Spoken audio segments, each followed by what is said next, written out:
Overthinking everything. Overthinking isn't thinking harder, it's thinking longer about things that don't need it. You replay conversations like a broken record. Why did I say that? What if they misunderstood me? Should I have smiled more? Less? Laughed less? You script out 17 future scenarios that will never happen, just in case. Meanwhile, your brain's CPU is overheating, and nothing's actually changed. Overthinking is like trying to drive with one foot on the gas and the other on the brake. You burn all your fuel but go nowhere. Saying yes to everything. Your boss asks. You say yes. Your friend asks. You say yes. Your neighbor's cousin's turtle needs a sitter. You say yes. Every yes is a tiny contract, signed with your time and energy. Say yes too much and suddenly your schedule is full, but you are empty. Saying no doesn't make you selfish. It makes you strategic. Boundaries aren't walls. They're fences with gates, and they protect your peace. Negative self-talk. You mess up, and your brain turns into a bully. Why are you like this? You're so lazy. No one else screws up like this. Sounds familiar? We talk to ourselves in ways we'd never talk to a friend. But here's the deal. Your mind believes what you tell it, even when it's mean. And every harsh word eats away at your energy, your focus, and your confidence. Want real strength? Start speaking to yourself with honesty and compassion. Call yourself out, sure, but don't forget to lift yourself up too. Living in the past or the future. Regrets from the past, fears of the future. You're constantly reliving old pain or pre-living disasters that haven't even happened. Meanwhile, today is sitting here like, hello? When you live everywhere except the present, your energy gets scattered across timelines. And guess what? You can't solve yesterday. You can't control tomorrow, but you can show up today.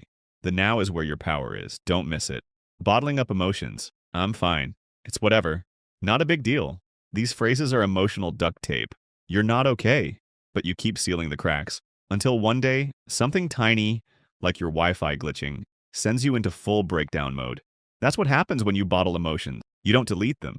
You just store them in a closet marked later. But eventually, that closet bursts. The fix? Don't wait for the explosion. Talk, journal, cry, yell into a pillow. Emotion needs expression, not suppression. Comparing yourself to everyone. You see someone's perfect photo. New job, new car, vacation, glowing skin, and suddenly you feel like your life is dust. But here's what you forgot. You're comparing your everyday mess to their highlight reel. You see their success, not their struggles. You compare your full, complicated self to a filtered snapshot. And you wonder why you feel drained. Comparison is a thief. It steals your joy and your energy. Perfectionism, paralysis. You have a great idea, but instead of starting, you plan. And tweak the tweak. Perfectionism looks productive, but it's fear in a tuxedo. You stall, not because you don't care, but because you care too much. You want it to be perfect. But perfection isn't a finish line, it's a treadmill. Meanwhile, your energy gets eaten by over-editing, over-checking, over-everything. Progress greater than perfection. Start messy, improve later. The world doesn't need your perfect idea, it needs your finished one. People-pleasing overdrive? Sure, I can do that. No problem. It's fine, really. Sound familiar? People-pleasing isn't kindness, it's emotional outsourcing. It's when you give up your own time, peace, and priorities to keep everyone else comfortable. You don't want to disappoint anyone, but guess who ends up disappointed? You. Your energy dies a little every time you say yes to something you wanted to say no to.